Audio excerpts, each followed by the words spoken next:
Double smart review. Movie గురించి చెప్పాలంటే మీరు నేను ఆల్రెడీ ఎక్స్పెక్ట్ చేసినట్టే ఈ సినిమా అయితే రాడ్ దించేశాడు భయ్య. మామూలు రాడ్ కాదు, రాడ్ ప్రో మ్యాక్స్. మూవీ కోసం ఒక్క లైన్ లో చెప్పాలంటే ఈ movie first half hit, second half ఫట్. అది మ్యాటర్. ఇక స్టోరీ విషయానికి వస్తే మన హీరో శంకర్ మదర్ చనిపోద్ది. సో శంకర్ గాలికి తిరుగుతూ దొంగతనాలు అవి చేస్తుంటాడు. ఇంకోవైపు బిగ్ బుల్ అనే మాఫియా డాన్ గా సంజయ్ దత్ కనిపించాడు. ఈ మాఫియా డాన్ ఆ చిల్లర దొంగతనాలు చేసుకునే శంకర్ లైఫ్ లోకి ఎలా వచ్చాడు, వచ్చాక శంకర్ పరిస్థితి ఎలా తయారైంది, అసలు వాళ్ళిద్దరి మధ్య ఉండే కాన్ఫ్లిక్ట్ ఏంటి అనేది మిగతా స్టోరీ. నేనైతే మూవీ మీద జీరో ఎక్స్పెక్టేషన్ తో వెళ్ళానండి. అయినా సరే మూవీ అయితే నాకు అసలు నచ్చలేదు. ఇక మూవీలో పాజిటివ్స్ విషయానికి వస్తే ఈ మూవీలో ఏదైనా పాజిటివ్ ఉందంటే అది హీరో రామ్ పోతినేని అని చెప్పొచ్చు. తెలంగాణ యాసలో డైలాగ్ డెలివరీ అయితే ఎక్సలెంట్ గా చెప్పాడు. డాన్స్ అయితే నెక్స్ట్ లెవెల్ లో చేశాడు. ఫస్ట్ హాఫ్ లో హీరో క్యారెక్టరైజేషన్ కి, సెకండ్ హాఫ్ లో ఉండే హీరో క్యారెక్టరైజేషన్ కి మధ్య వేరియేషన్ అయితే చాలా బాగా చూపించాడు. హీరో పర్ఫార్మెన్స్ విషయాలు అయితే వంక పెట్టడానికి లేదండి. ఇస్మార్ట్ శంకర్ క్యారెక్టరైజేషన్ అయితే మూవీ మొత్తానికి హైలైట్ అండి. రామ్ క్యారెక్టరైజేషన్ తో ఆ కామెడీ అయితే బాగానే వర్కౌట్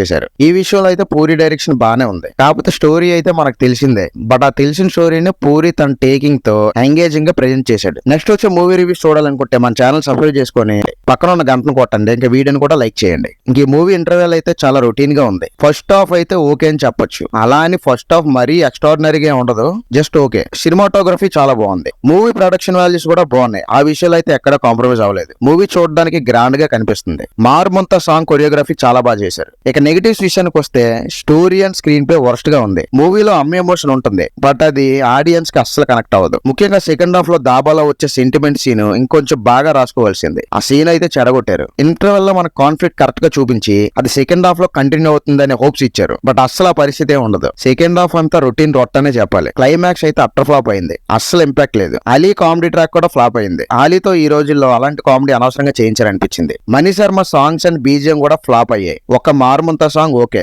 బట్ మిగతా సాంగ్స్ ఏం బాగాలేదు. మూవీ మొత్తం సేమ్ బీజిఎం రిపీట్ చేశారు. ఇస్మార్ట్ శంకర్ లో సాంగ్స్ అండ్ బీజిఎం బాగుంటాయి, బట్ డబుల్ స్మార్ట్ మూవీలో సాంగ్స్ అండ్ బీజిఎం దెబ్బేసాయి. ఎడిటింగ్ ఇంకా బెటర్ గా ఉండాల్సింది. మూవీ కోసం చెప్పాలంటే రామ్ పర్ఫార్మెన్స్ కోసం అయితే ఒకసారి చూడొచ్చు. Sanjay Dutt role okay, getup scene character కూడా ఓకే. మిగతా వాళ్ళ కోసం చెప్పుకోవడానికి పెద్దగా ఏం లేదు. మూవీ అయితే బిలో యావరేజ్ అని చెప్పొచ్చు. వీడియో నచ్చితే లైక్ చేసి మన ఛానల్ సబ్స్క్రైబ్ చేసుకోండి.